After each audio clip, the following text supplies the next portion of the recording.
This video, we're going to talk a little bit about a less commonly known approach to looking at value of a firm's equity. It's covered in our text, honestly. It's one of the first places I've ever seen it, so it may just be a pet peeve of the author or a pet approach, but I actually like the insight from it a lot, so I wanted to go ahead and cover it for you. The author refers to it as the NPVGO approach. NPVGO stands for Net Present Value of Growth Opportunities, and we're going to compare that to the discounted earnings approach because it really is derived off of that.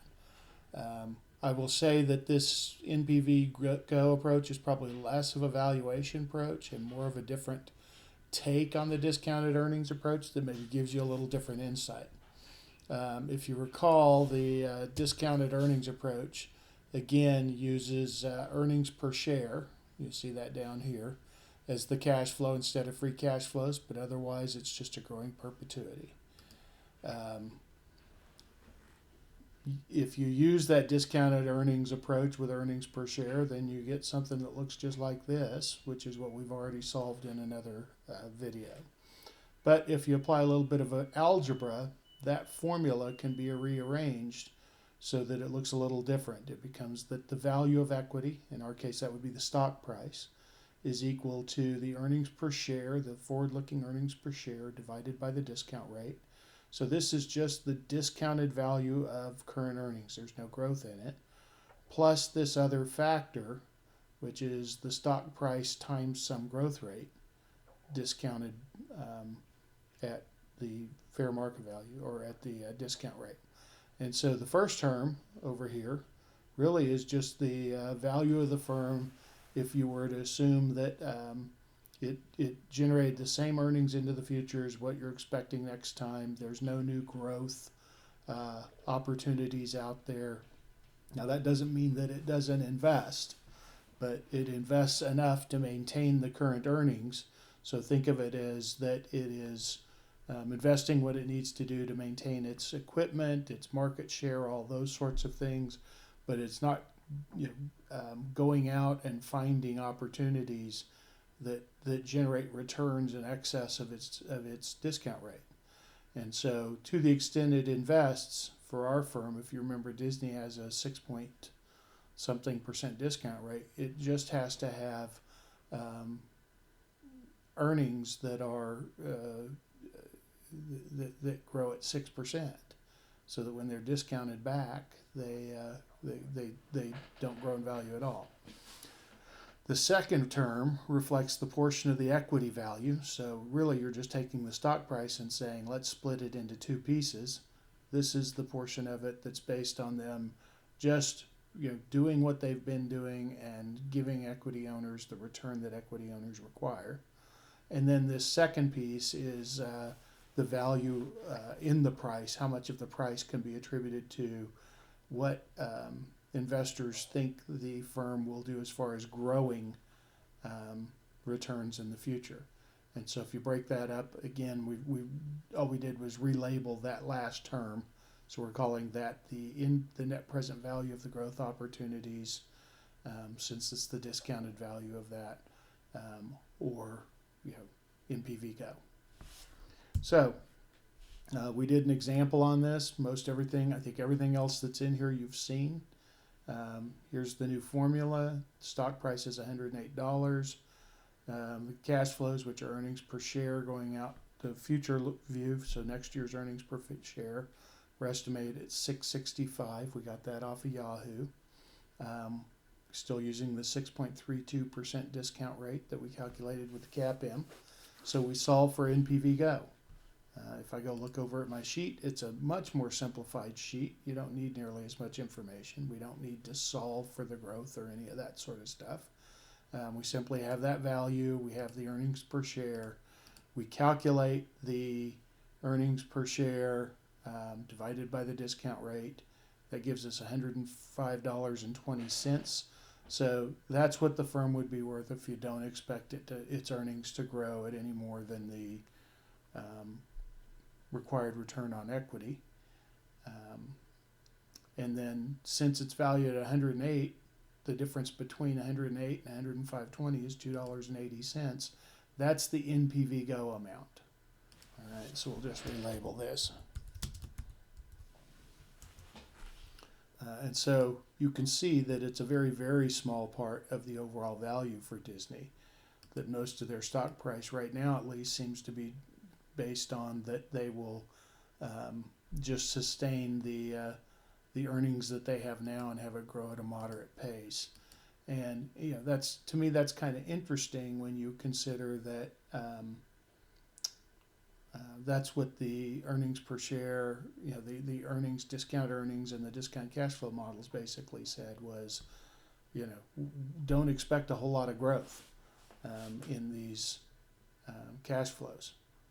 So just, to me, that's kind of a confirmation of that. I did go ahead and do a sensitivity. In this case, we only need to do a sensitivity to the discount rate. It's the only thing you can't see because we're not actually estimating a growth rate this time. So if you were to add 0.1% to the discount rate, that's going to cause your value of your firm to drop, and so your NPVGO is going to go up. So the higher the discount rate, the more of your firm value is related to NPVGO. It went up 280, so it went up about $1.64.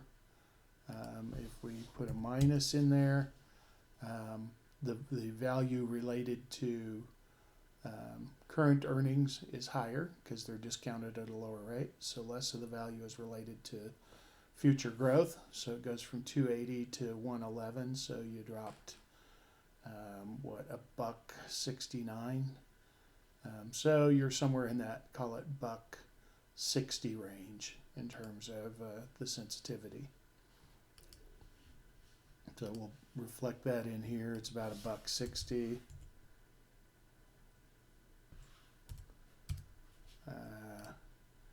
Again, we're just changing the discount rate. We aren't changing the growth rate because there isn't one, and otherwise, the sensitivity's pretty similar to what you got with the discounted earnings approach. So why would we bother doing this? There are some issues, right? We can't observe the discount rate still, but remember before we were worried about a growth rate. We don't have that here. We know that the cash flow here is not exactly the cash flow that goes to equity. You certainly could have done this with like a free cash flow to equity approach. Maybe gotten a little bit closer, but that's fine. And it doesn't really solve for equity values. It just explains them. It sort of breaks them into pieces and explains them. So, you couldn't, there's no place out there where you're going to find, what's just the value of the growth opportunities for Disney, so I can add it to something else. So you're never going to find that input.